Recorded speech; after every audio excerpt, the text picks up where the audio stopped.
Hello, there's going to be a few videos about Chicago because there is some stuff going on there. And this is just one of the latest developments. So, Chicago's progressive mayor Brandon Johnson announces plans to axe Windy City's high achieving selective enrollment high schools to boost equity despite promising not to do so while he was campaigning. So, let's look at exactly what's happening here.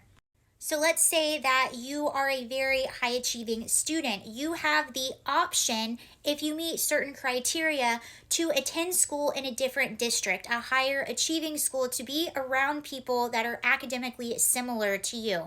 And we all know that Chicago public schools are not the best. So this is a really good option if you are someone that maybe lives in a lower income area. You don't have the resources to move your family out or to go to private school. This is just an option. It's not mandatory. It's an option. And Brandon Johnson actually, apparently, according to the Daily Mail and the Chicago Tribune, promised not to take this away during his campaign. It says, but when he was campaigning to become mayor, Johnson put out a statement saying that he would not get rid of Chicago's selective enrollment schools. According to the Chicago Tribune, Woke Johnson, specifically said a Johnson administration would not end enrollment at CPS schools. Those opposed to it are saying Chicago has struggled for decades to keep the vibrant middle class from fleeing to the suburbs when their kids reach school age. The offering of more choices in education, a longtime city policy, hasn't gone perfectly, but it's inarguable that our view without those choices, Chicago would be in a far worse space. This is such a great idea of what equity actually is out in the wild, in real life, in real time.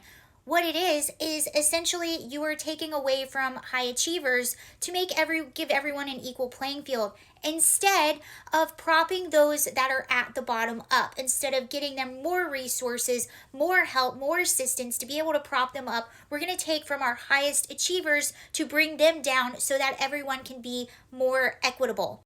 In just my personal opinion, I used to work with at-risk kids. I worked in a shelter for abused and neglected kids. I worked in an acute care state-run psychiatric hospital for adolescents. And this is why I can't stand equity. In my opinion, it's anti-human spirit. It's essentially saying, I don't believe that you're capable of achieving more. So instead of helping you rise up, I'm going to bring everyone else down to your level to make you feel better. I am a firm believer in the human spirit, and I believe in my fellow humans. And I also believe that wherever you set that bar, especially with kids, that's where they're going to meet it. And here is one of my favorite examples of that. Also a humble brag because I went to high school with Kyle Maynard. So Kyle Maynard was born with no arms and no legs. And not only was he on the rec league football team, he was a rec league football player, he was also a state champ wrestler. And he ended up writing a book called No Excuses. He also owns his own CrossFit gym, I believe, somewhere in Georgia. That's where I grew up. He attributes a lot of his success in life to his parents. He says they never treated me like I was disabled. They never treated me like I was different. And they said, where there's a will, there's a way. So if you need to get something, if you want to do something, you can. You just have to figure out how to do it. They never felt sorry for him. And they never made him feel like he couldn't achieve anything he wanted. Because of that, because they put that in his head at a very young age, he was able to accomplish all that. And not that I like Oprah, but he was on Oprah a really long time ago.